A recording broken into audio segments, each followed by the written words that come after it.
12. Diz assim a palavra do nosso Deus: ao regente do coral, salmo de Davi, para ser acompanhado com instrumentos de 8 cordas. Socorro, Senhor, pois os fiéis estão desaparecendo depressa. Os que te temem sumiram da terra. Todos mentem uns aos outros, falam com lábios bajuladores e coração fingido. Que o Senhor corte os lábios bajuladores e cale a língua arrogante. Eles dizem: mentiremos quanto quisermos, os lábios são nossos, quem nos impedirá? O Senhor responde: vi a violência cometida contra os indefesos e ouvi o gemido dos pobres. Agora me levantarei para salvá-los, como eles tanto desejam. As promessas do Senhor são puras, como prata refinada no forno, purificada 7 vezes.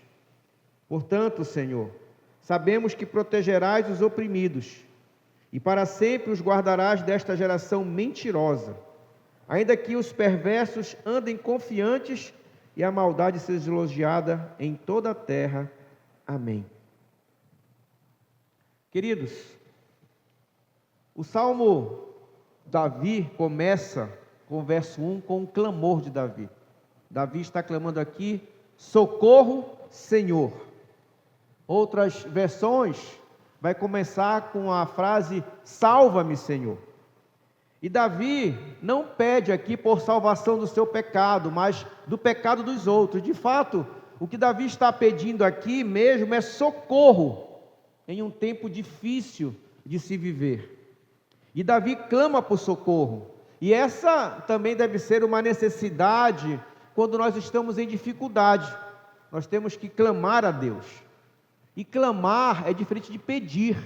Clamar é uma ação muito mais intensa que simplesmente pedir.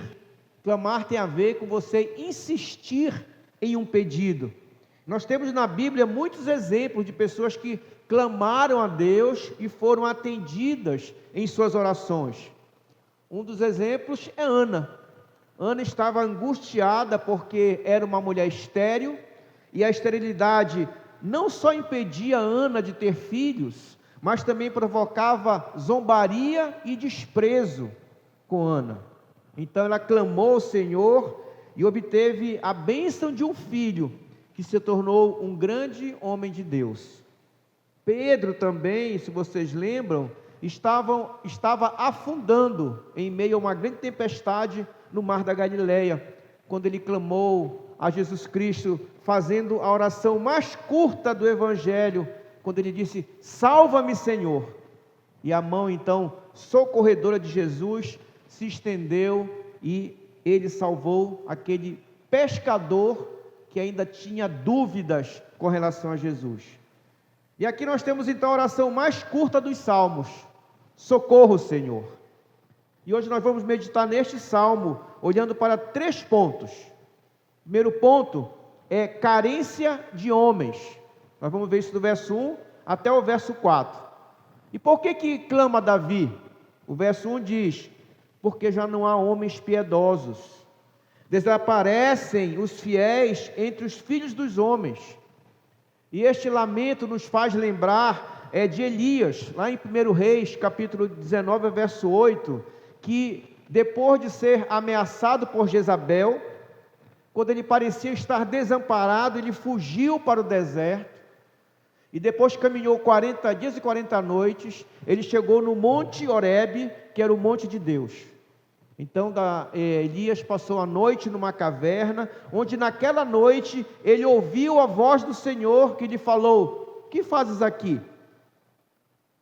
O que fazes aqui? Lá em 1 Reis, capítulo 19, verso 9. 1 Reis 19, 9. Ele diz: que fazes aqui, Elias? E ele respondeu de imediato no verso 10: tenho sido zeloso pelo Senhor, Deus dos exércitos, porque os filhos de Israel deixaram a tua aliança, derribaram os teus altares e mataram os teus profetas à espada, e eu fiquei só, e procuram tirar minha vida. Na visão de Elias, faltavam homens piedosos e fiéis. E do mesmo modo aqui Davi estava lamentando. É por isso também que Davi estava clamando. Mas o que são homens piedosos?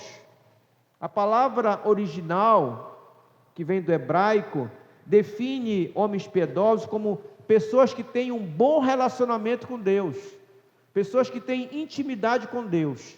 Na língua portuguesa, ela tem o mesmo significado, mas tem um acréscimo. É também considerada a pessoa que tem pena, que tem dó, que se compadece da necessidade, da miséria dos outros. E pelo contexto aqui, as duas coisas são necessárias. Mas é claro que aqueles que têm um bom relacionamento com Deus são mais prováveis de serem piedosos, de terem misericórdia e de ter disposição para ajudar os menos favorecidos. Mas a falta de piedade, ela é justamente causada pela falta de relacionamento com Deus. Quando nós não temos uma boa relação com Deus, então seguramente o que vai se manifestar em nós são as obras da carne, são as obras de maldade que são próprios da nossa natureza. Quando nós não temos relacionamento com Deus, o que vai fruir de nós são os frutos da nossa natureza humana, que é maldada, que é corrompida pelo pecado. A outra carência é de homens fiéis. Esses homens desapareceram. É isso que Davi está falando. É isso que ele está lamentando. Um homem fiel, de acordo com o termo original, é um homem estável, que permanece firme, um homem que é digno de confiança. A falta de fidelidade é algo que se observa facilmente entre os filhos dos homens. Faltam homens fiéis, homens estáveis, dignos de confiança. E, ao contrário disso, se multiplicam como ervas daninhas, mesmo entre os crentes, os homens em quem nós não podemos confiar. Da mesma forma que faltam homens fiéis, se multiplicam os homens que nós não podemos confiar. E esta é a grande questão. Onde estão os homens piedosos e justos? Onde estão os homens verdadeiros e honestos? Davi estava vivendo em um tempo de perigo, não por causa do tempo em si mesmo, mas por causa dos homens. Davi não estava vivendo um tempo de calamidades, de tempestades, de terremotos, não havia isso. Furacões, ciclones, enchentes, não havia isso. O problema aqui que Davi levanta e clama a Deus eram os homens. Havia uma carência de homens piedosos, homens justos e verdadeiros. Paulo, por sua vez, fala de um tempo difícil, não por causas naturais, mas também por causa da falta de homens honestos e fiéis. 2 Timóteo, capítulo 3, verso 1 a 5, e aqui entendendo homens, humanidade, tá? Eu não estou falando do gênero masculino, mas de humanidade, homens e mulheres, o que faltam homens e mulheres. 2 Timóteo 3, verso 1 a 5 diz: sabe, porém, isto, nos últimos dias sobrevirão tempos difíceis, pois os homens serão egoístas, avarentos, jactanciosos, arrogantes, blasfemadores, desobedientes aos pais, ingratos, irreverentes, desafeiçoados, implacáveis, caluniadores, sem domínio de si, cruéis, inimigos do bem, traidores, atrevidos, enfatuados, mais amigos dos prazeres que amigos de Deus, tendo forma de piedade, negando-lhe, entretanto, o poder. Foge também destes. Chega até cansa, de ler características tão ruins de como serão os homens a cada dia que passa. Mas qual era o problema que provocou a angústia de Davi? Disse o salmista, inconformado contra aquela sociedade dos filhos de Israel, que eram considerados povo de Deus. Era o povo de Deus que Davi fala no verso 2, esse povo, e ele estava inconformado com isso, falam com falsidade uns aos outros, falam com lábios bajuladores e coração fingido. E no verso 3 diz: a língua fala soberbamente. É essa inconformação, porque esse era o povo de Deus. Aqui nestes apenas 2 versículos aqui, nós temos 4 pecados muito graves, que traziam à tona o caráter daqueles homens. Primeiro pecado, falsidade. Diz aqui, falam com falsidade. Davi estava dizendo que Davi estava falando que aqueles homens falavam com falsidade uns para os outros. Isso confirma inclusive o pensamento de um padre que dizia o seguinte: o caminho da verdade é único e simples, o da falsidade são vários e infinito. Existiu também um cantor chamado Renato Russo, que também disse uma seguinte frase: quero ter alguém com quem conversar, alguém que depois não use o que eu disse contra mim. Exemplos de falsidade. É interessante ver que muitos hoje falam com falsidade para com o outro, como se nada fosse acontecer. Apenas falam, não vai acontecer nada. Mas há um grande engano nisso. O grande engano dos enganadores, daqueles que são falsos, é desconsiderar que eles estão enganados e que eles serão também enganados. E isso é muito prejudicial. Você viver no engano é prejudicial. Sem esperar ser enganado é prejudicial. Então, o primeiro pecado que nós vemos aqui é a falsidade. O segundo pecado é a bajulação. Então, não pense que a bajulação é algo novo, viu? Acontecia naqueles tempos também. Naquele tempo acontece hoje. Davi diz no verso 23, falam com lábios bajuladores. E ele diz então, corte o Senhor os lábios bajuladores. O que é bajular?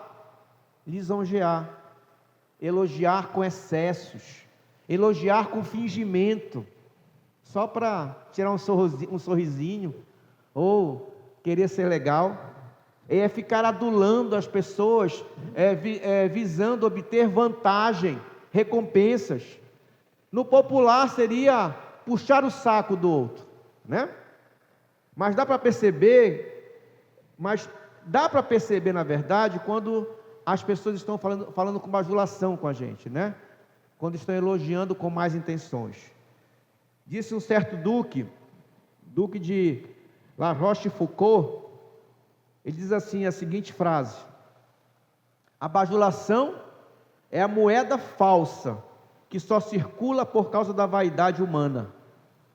E é por isso, é pela vaidade humana de a pessoa querer ser glorificado, que cresce a quantidade de bajuladores que existe, né? Hoje nós vivemos numa era dessa, né? Todo mundo quer glória para si, e os bajuladores aumentam.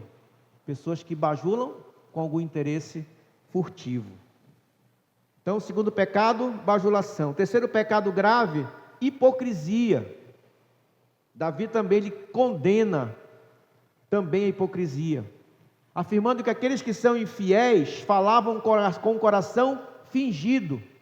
No original, na tradução original, diz assim, com um coração e um coração, no original, né? E o que significa? Está se referindo a 2 corações diferentes, ou seja, pessoas que usam 2 corações num corpo só, 2 corações diferentes. Como assim?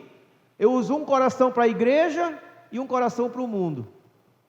Eu uso um coração para vir no domingo na igreja e o outro coração para ficar a semana toda no meu dia a dia. Eu uso um coração para Deus e eu tenho outro coração para os homens. E essas pessoas têm a mente totalmente enganosa, porque elas não são falíveis, elas não são confiáveis, na verdade. A hipocrisia é um recurso natural. Muitas vezes as pessoas são hipócritas naturalmente. Por exemplo, de que forma? Uma amizade, quando ela é fingida, muitas vezes ela desaparece. Quando? quando aquele que é amado, de repente, cai em alguma desgraça. Aí já deixa de ser amigo, né? Ou então, quando aquele que era quem amava, se torna mais poderoso, sobressai ao que era amado. Aí então inverte. Eu lembro muito do meu pai nessas questões, porque meu pai, há muitos anos atrás, teve muitos amigos, muito. Mas meu pai era um fanfarrão. Quando acabou a fanfarra, acabaram os amigos, foram todos embora, né? Então, são amizades interesseiras. Isso é uma amizade, isso é uma hipocrisia, né? Pessoas confundem amizades verdadeiras com amizades interesseiras. Eu sou teu amigo enquanto eu posso ter algo de você, enquanto você pode me beneficiar de alguma coisa. Se você não pode, eu mudo de amigo, vou procurar alguém que me satisfaça. Quarto pecado grave, o orgulho. E Davi continua a sua oração e pede a Deus no verso 3 que ele corte a língua que fala soberbamente. E ele exemplifica aqui o que estava acontecendo. Os bajuladores estavam dizendo no verso 4: com a língua prevaleceremos, os lábios são nossos, quem é o Senhor sobre nós? No passado, houve um faraó egípcio que disse estas mesmas palavras, lá em Êxodo, capítulo 5, verso 2, quando ele estava se referindo a Deus. Ele diz assim: quem é o Senhor para que eu lhe ouça a voz? Não conheço o Senhor. Queridos, o orgulho é um defeito pecaminoso do coração que se transmite na língua. O orgulho está aqui dentro, mas a língua revela o nosso orgulho. O faraó podia dizer qualquer coisa, qualquer palavra presunçosa, mas logo ele estaria destruído, porque as palavras orgulhosas apenas indicam um pecado de um coração rebelde. As palavras orgulhosas, elas refletem um coração em rebelião, em desobediência, em rebeldia. Mas Isaías, no capítulo 2, verso 17, diz que a arrogância será abatida e a altivez dos homens será humilhada. E Davi ainda fala dos pecados desses homens ímpios no verso 5. Por causa da opressão dos pobres e do gemido dos necessitados. Eles estavam oprimindo aos que não podiam falar mal, que não podiam falar por si só, aqueles que não podiam se defender. E porque eles não podiam se defender por si só, eles ficavam em silêncio como defesa, para que isso não virasse de alguma coisa culpa contra eles. Para que se de repente, na hora de defender, eles ofendessem, e isso ao invés de ser defesa, virava um ataque contra eles. Mas estes que estavam oprimidos, eles estão clamando e gemendo ao Senhor, para que o Senhor os liberte dessa opressão. Deus mesmo toma nota dessa situação de coisas injustas, contra aqueles que são oprimidos, contra aqueles que são pobres. Ele mesmo está tomando nota de tudo que tem sido acometidos contra os oprimidos e os que são pobres. E sabendo dessas coisas então, nós podemos perguntar, quais são os problemas do nosso mundo? Se nós perguntarmos a alguém inteligente, podemos perguntar, o que faz com que os tempos sejam maus e difíceis? O que é que essa pessoa iria responder? Com certeza ele iria dizer para nós que a escassez de dinheiro, a desonestidade do comércio, as angústias da guerra,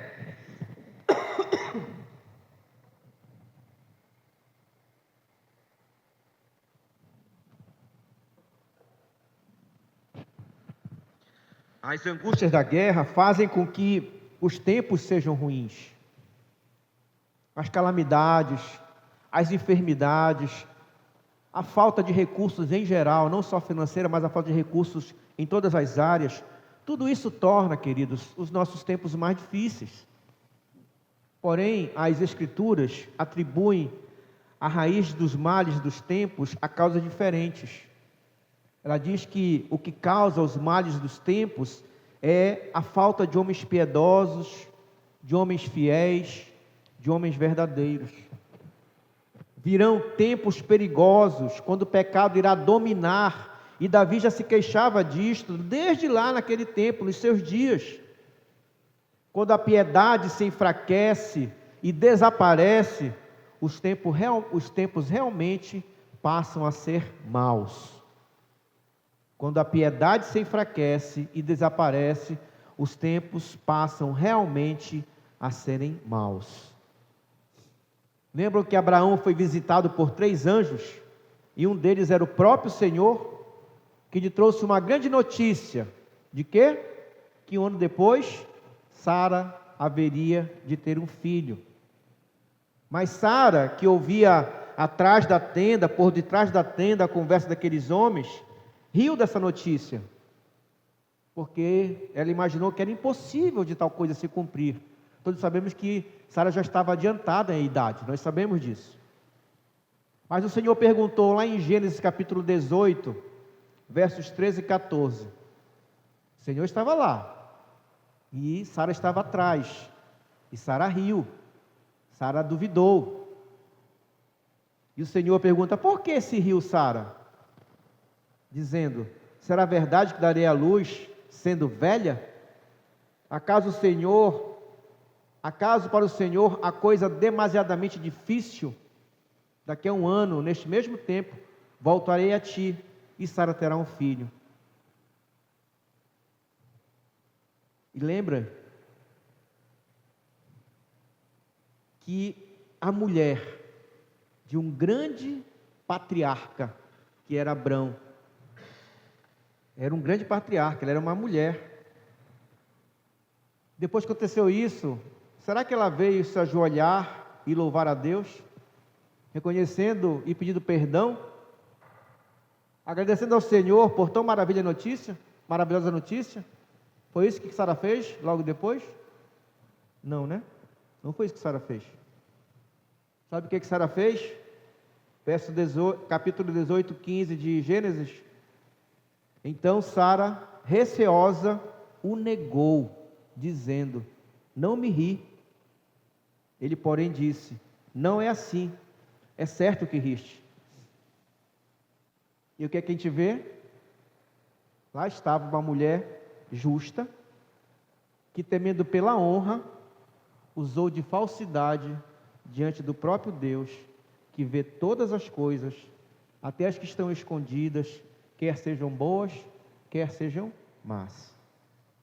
E eles então se levantaram para prosseguir viagem rumo à cidade de Sodoma, e Abraão foi com eles até certo ponto, a fim de acompanhá-los. E nessa caminhada, o Senhor falou para Abraão a respeito da destruição daquela cidade perversa, vista a gravidade dos pecados que ali existiam. E foram então 3 anjos na frente, mas Abraão ficou numa profunda angústia e foi caminhando atrás, e se aproximou de Deus. Ele falou em Gênesis 18, versos 23 a 25. Ele pergunta: destruirás o justo com o ímpio? Se houver porventura 50 justos na cidade, destruirás ainda assim, e não pouparás o lugar por amor dos 50 justos que nela se encontram? Longe de ti o fazeres tal coisa, matares o justo com o ímpio, como se o justo fosse igual ao ímpio. Longe de ti, não fará justiça ao juiz de toda a terra? E diante desse apelo então de Abraão, tão convincente, Deus lhe deu uma resposta cheia de misericórdia, dizendo que pouparia as cidades nessas condições, se houvessem lá 50 justos. Mas Abraão ainda continuou, e eu creio que Abraão continuou pela incerteza, ou pela certeza de que não tinham lá 50 justos. E Abraão falou: se tiver 45, e se tiver 30, 20, 10, e Deus lhe deu a mesma resposta para ele. Verso 31, não destruirei por amor dos 10. E Abraão teve então que se calar, porque não havia nem 10 justos naquela cidade ímpia, naquela cidade condenada, embora fosse uma população muito grande, não haviam 10 justos. A pergunta é: Onde estão os justos? Onde estão os homens fiéis? Onde estão os homens verdadeiros e tementes a Deus? O profeta Jeremias escreveu estas palavras de Deus lá em Jeremias 5:1.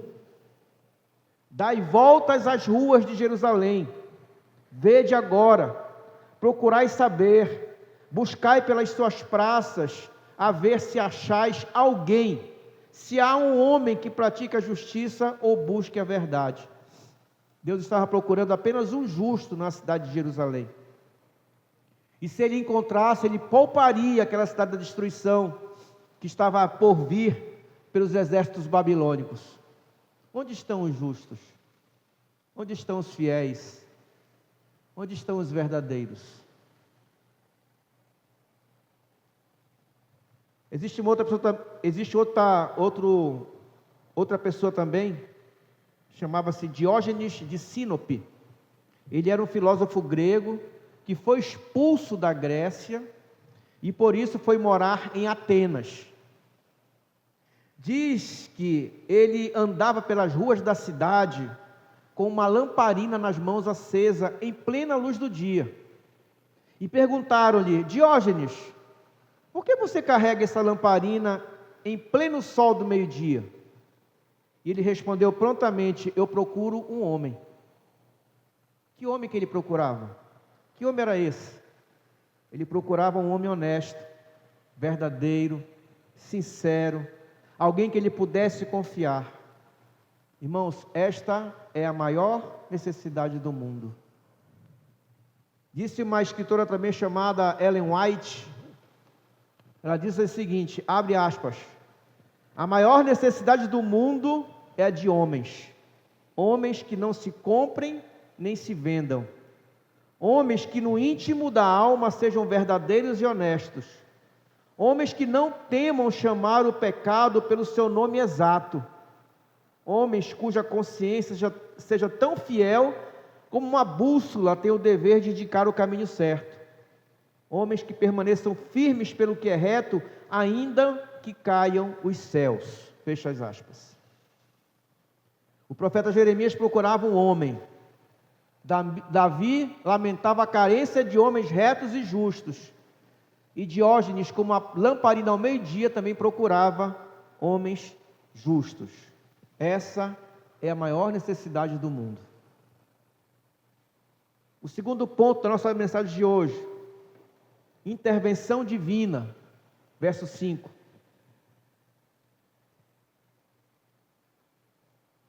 O Senhor responde: vi a violência cometida contra os indefesos e ouvi o gemido dos pobres. Agora me levantarei para salvá-los, como eles tanto desejam. Estas são as palavras de Deus em resposta à necessidade de homens justos. Quando Deus viu a opressão dos pobres, os gemidos dos necessitados que estavam esquecidos, Ele diz: eu me levantarei agora. Eu não, Ele se levantará agora.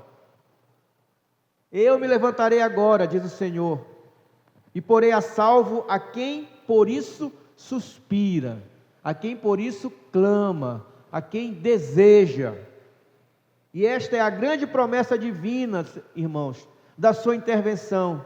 Deus, ele não pode ver o mal sem tomar providências redentoras. Os atos de Deus são atos de salvação em prol do seu povo oprimido. Ele promete se levantar. Claro que esta é uma linguagem figurada, que indica uma reação de Deus diante da opressão que o seu povo sofre. Ele se levantou quando o povo de Israel estava sendo oprimido no Egito. Ele se levantou quando o seu povo estava sendo oprimido na Palestina pelos cananeus. E enviou muitos juízes libertadores. Ele se levantou quando o seu povo estava sendo oprimido pelos babilônios. E enviou Ciro para libertá-los. Mas ele também se levantou para salvar a humanidade inteira. E enviou Jesus Cristo para libertar-nos do pecado. João 3,16 diz o quê? Porque Deus amou ao mundo de tal maneira que deu o seu Filho unigênito, para que todo que nele crê não pereça, mas tenha vida eterna. Amém. o amor e a salvadora graça do Salvador convencem e converte o mais indigno dos homens. Ninguém resiste. E através dos séculos, ele tem trazido vida e esperança a milhões de pessoas que para ele levantaram os olhos.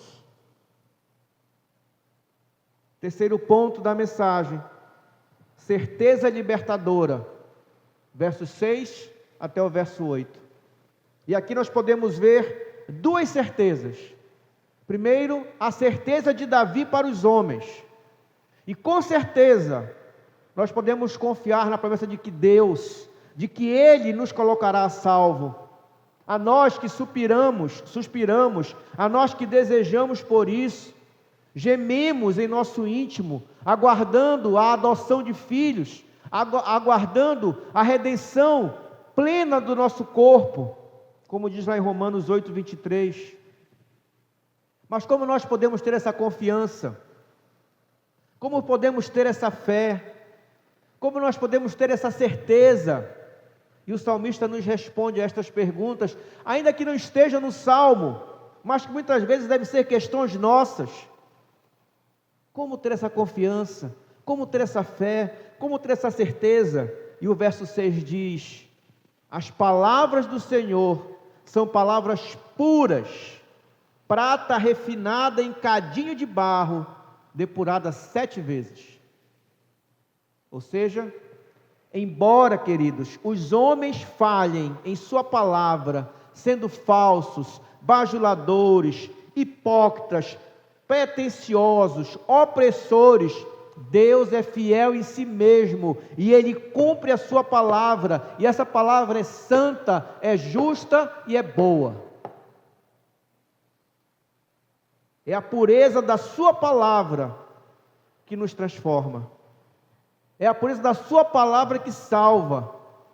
É pela sua palavra de pureza que nós somos animados a ter fé. Como disse o apóstolo Paulo em Romanos 10, 17, a fé vem pela pregação, e a pregação pela palavra de Cristo. Essa é a primeira certeza. A certeza de Davi para com os homens. A segunda certeza é a certeza de Davi para Deus.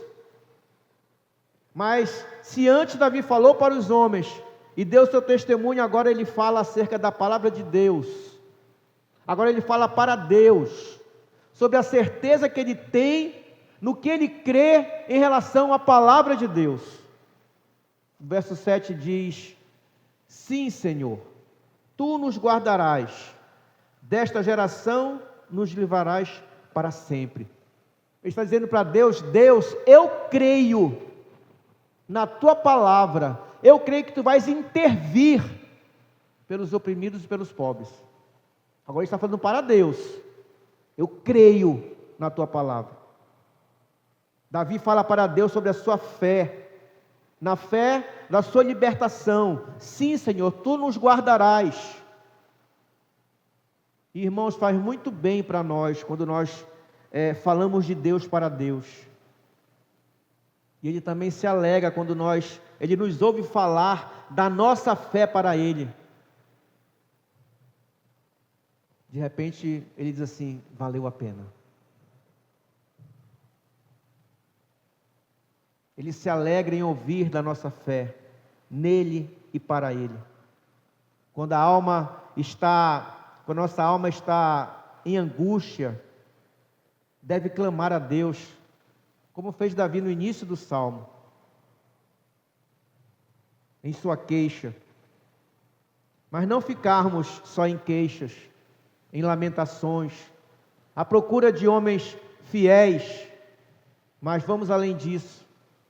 Vamos sair da dúvida para a fé, dizendo a Deus que nós cremos nele, que nós podemos estar decepcionados com todos os homens, até quem sabe com a minha esposa, ou com meu esposo, ou com minha mãe, ou com meu filho, ou com meu amigo, mas não estamos decepcionados com ele. Os homens podem nos decepcionar, mas Deus não vai nos decepcionar. quando Elias estava no Monte Horebe, lamentando a falta de homens fiéis, justos e retos, dizendo que só restava a ele, que havia ficado tudo pelo caminho, e ainda estavam procurando tirar a vida dele, Deus lhe deu uma resposta consoladora.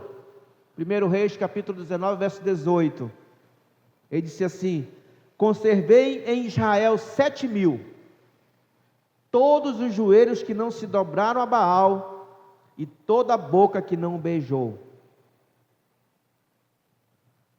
Pode ser que as nossas lamentações talvez tenha chegado o tempo de ser substituídas por louvores e declarações de fé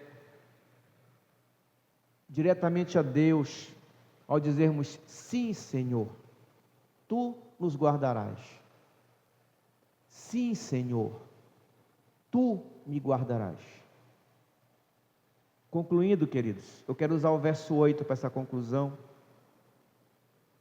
e dizer que nós estamos vivendo em um mundo terrível, em um mundo em que no verso 8 diz: por todos os lugares andam os perversos, quando entre os filhos dos homens a vileza é exaltada. Há crimes e criminosos, há um aumento de lugares contaminados pelos homens, aumento de perversos e maus, pessoas estão prontas para eliminar a vida do outro por qualquer motivo, ou por um motivo simples e besta. Há uma inversão de valores, em aquilo que em que o que é vil passa a ser exaltado. O crime levanta a sua maldosa cabeça, a depravação é elogiada e considerada quase normal já hoje em dia. Parece que ninguém dá importância para isso. E a justiça anda tropeçando aí pelas ruas, pelas praças. Entretanto, saibam que há uma grande multidão de homens e mulheres dos quais o mundo não é digno. São os homens e mulheres que se levantam em preces para louvar a Deus e dizer: sim, Senhor, tu nos guardarás. Estes são os verdadeiros justos, que não dobraram os seus joelhos a Baal, nem aos deuses desse mundo, e nem à Babilônia cristã. Mas quando dobram seus joelhos, dobram diante de Deus e para Deus. Sim, existe uma multidão de cristãos, homens que não se compram, não se vendem, homens que no íntimo da alma são verdadeiros e honestos, homens que não temem chamar o pecado pelo seu nome exato, homens cuja consciência é tão fiel ao dever, como a bússola tem o dever de indicar o lugar certo, homens que permanecem firmes pelo que é reto, ainda que caiam os céus. Quem são estes? Estes são os escolhidos de Deus. Agora só mais 4 perguntinhas. Você é um destes? Você é um escolhido? Você tem certeza que anda no caminho da justiça e da retidão? Você pode dizer a verdade mesmo que o mundo caia na sua cabeça?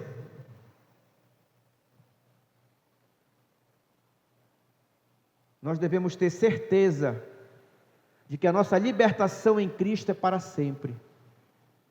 A nossa suprema esperança é a vida eterna que está em Cristo, que Ele que nos dá. Em uma vida tão fugaz, hoje podemos nos preparar a fim de sermos fiéis ao dever, assim como uma bússola é fiel em indicar o caminho, como Cristo foi fiel ao Pai. Nós podemos e devemos tomar a nossa consciência, devemos tornar a nossa consciência atenta para ouvir a voz de Deus em meio a tantas vozes festivas de um mundo que se encaminha para a perdição. Como está a sua consciência? Você tem uma certeza eterna? O Espírito Santo já confirmou isso no teu coração?